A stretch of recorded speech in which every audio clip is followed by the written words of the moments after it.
Hey guys, how you doing? This is Benjamin Exotics, and this video today, we're going to be doing a complete, totally entire reptile collection slash update slash whatever you want to call it.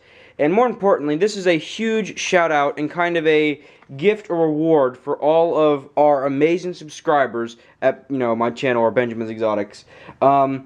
Seriously, I think we have the channel has some of the best subscribers throughout all of YouTube land, basically. And I say that not braggingly.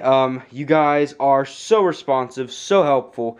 You guys do so many amazing things for the channel with your comments and helpful suggestions and all these emails I get. So really quickly, these are the top guys. If I miss anybody out, I apologize.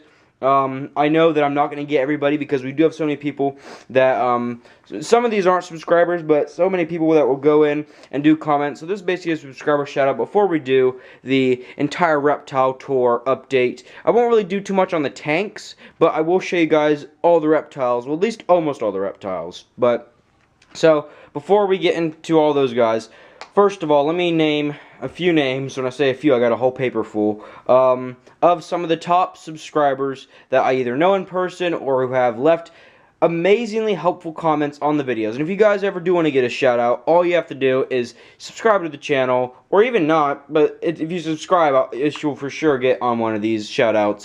And go down and just help the channel out some. Leave a comment down below. That's helpful to the video, of course, not just hi or something, but real quickly, we'll go through these names. Also, if I butcher any of these, I apologize. My pronunciation isn't always the best, and I'm sure I will butcher at least one of these. So, if I do that, there's an apology in advance. Maybe you can leave it down in the comments below how we actually pronounce the name of your YouTube channel. So, we have Charles I, Phone Guy, Cassie Kaminen. Lots of these guys have been here since the beginning. TJ's Reptiles, Matt Cherninsky, who actually was one of the people that requested for this video to be done. Pokehon, you got to go check out his channel. He's got some amazing stuff going on. Her Edge M PMPL. Again, some of these usernames are really weird and hard to pronounce. But this person, I believe this person's from like Ireland or something, and they speak English, and they do really good stuff for the channel. Jonathan Jurez, I think. Ginani Apurdo. I'm sure I'm butchering some of these I'm going through. I am Gift Bearer. Chevy Balls with a Z. 1986. Willie Dano 31. Mike Proster. Mad Bio Reptiles. He's got some really cool stuff going down on his channel as well. Hugberry, Black Side Ball Pythons, and I think that's all of them. Matt Cherninsky, Cassie Kaminen, I think we got most of these. So, for all those subscribers out there that have helped this channel and been with us for the entire journey and stuff like that, I thank you guys so much. I literally would not still be doing and uploading videos if it wasn't for your support. And I wouldn't actually, most of these videos are recommendations from you guys, so most of these videos wouldn't even be up. But without further ado, I got all the names out of the way. Let's get straight into the reptile collection and update. So first guy that we've got right here, we might be able to touch him a little bit. This is the only guy that's not nice. This is my adult, basically 7-year-old male red-tailed boa. He isn't too big. He was a little bit underfed from the people I got him, but he's not doing too bad. Now, he is pretty, he's got an attitude, and if we mess with him too much, he will try to bite. So we can touch him a little bit and pull him down here. But besides that, he will come around and try to strike if I'm not careful, so I'm not even watching the camera. Hopefully you guys are getting a good shot of him. And once he comes over here, I figure that's about as much as we'll let him, do. See if we can get this lid back on without it dropping. That's one of the harder things. Most of the other snakes I took out and put in tubs, and as you can see, he's pretty mad now, and I'm sure if I stuck my hand in there, I'd get tagged. He's the only snake I have to use a hook for, but normally he's not too bad. He's actually in a pretty rough mood today, but he's getting cleaned. So, this is the only snake that's down here. All the other snakes have been quarantined, and don't mind all this stuff. This is kind of like my little construction site right here for building racks and such. So, let's head to the upper floors where most of my reptiles are kept. There's only one or two that I'm not showing in this video, simply because, they're either things that are not doing so good health-wise, or are just something I don't want to show yet. But this is where most of the magic happens. This is my... Well, I kind of wish there wasn't actually a bed there that I had to sleep in. I wish I could cut that thing in like a third, so I'd have more room. But this is where most of the magic happens. All of the reptiles are stacked right here. These are not their permanent cages, of course. are stacked up there, and then down through that rack and in that cage right there. So we'll go through it and look at these guys. This is just a little bit of a room update too. We have this huge monstrosity of a rack with water and storage and stuff. Goes the whole way down with a million wires and everything. Shouldn't really be any cactuses in here, but there are. And then these are just tanks for other stuff. Mealworm breeding project. Just another mealworm container. And then we have the leopard gecko's cage that's under in that little rack door right there. So let's get straight into looking at these guys. I'll tell a little bit of the backstory behind each of them as well. I only have 10 minutes to do this video, so I don't really do a part 2, so we have to do this pretty quickly. So this is my rescue female leopard gecko. She's a very, very, very kind of sad story, but very good as well. We did rescue her. When I got her, she wasn't eating. As you can see, her tail was bit off, or at least the end was, and she lost it from about right there when she was a baby with another leopard gecko that they had, which unfortunately did pass away before I could get my hands on it. But I rescued her. Her spine is pretty jacked up right there at the back, and at the top side her spine's pretty jacked up because they weren't giving her any calcium supplements whatsoever.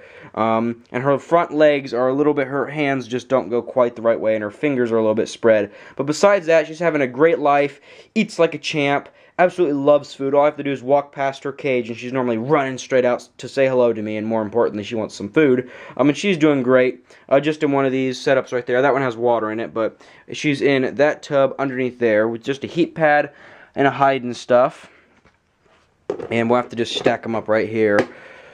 So she is kind of a leopard gecko mascot. She's the only one leopard gecko I've currently got. I've had one other before this, and I actually almost was going to get a few about 3 months ago, but it never happened. But she is never leaving here. I would never sell her or anything because she's just an amazing, amazing ambassador, and something that, you know, when we bring one of these guys out, they're much less intimidating than a snake, and some little kids and even adults will hold a gecko and they won't hold a snake. So she's absolutely great. And here we've got a lesser, an amazing, may I say, lesser het clown female. Picked her up at a Sin City Reptile Expo along with another snake that unfortunately did pass away. But the reason I'm doing this video is because we're about to grow this collection to about twice the size it is right now. So I figured I'd do a quick video on this before it, you know, expands too big. But this is this girl right here. She'll hopefully be getting to size pretty soon in the next, well, actually not pretty soon, in the next 2 to 3 years. So she'll be a longer project we'll be working on. We're probably going to get 2 or 3 more of those guys, or something like that, with het for clown. But we'll see. And then this is another girl we've got. That's a pastel female het for clown. Eats like a champ. Both of those girls do. She's a little bit bigger, probably just about 300 grams right now. Maybe a little bit lower than that. No, I'd say about 300 grams. Eats. She'll be on small rats in probably a few months, probably just a month or so. And she does pretty good. She's just sitting in that tank right there, on the shredded Eco Earth. And she does pretty good in that substrate. Hasn't had any health problems yet. And as long as I don't touch her neck like that, she's normally pretty fine. And we actually have another pastel that I'll show you in a second. Okay, so then we've got this. What is this in here? This is a spider male ball python. He's not the best eater. He was an amazing champ at eating as a baby. But then once he hit his first year, his feeding response just completely disappeared. And he only eats for literally probably 6 months of the year. All other 6 months he's off food. But we're making sure we get him up to size. He'll actually be eating tomorrow, so I don't want to have him out for too long. But he's eating medium rats right now. Hopefully we can get him on large in the next year or so, just so we can get some more beef on this guy. I like all my snakes to be as big as they can while still being healthy. Some people say you shouldn't get males to a big size. I think that's, you know, not true, and I think that's just not a good idea all around, because the bigger they are, the longer they can actually breed.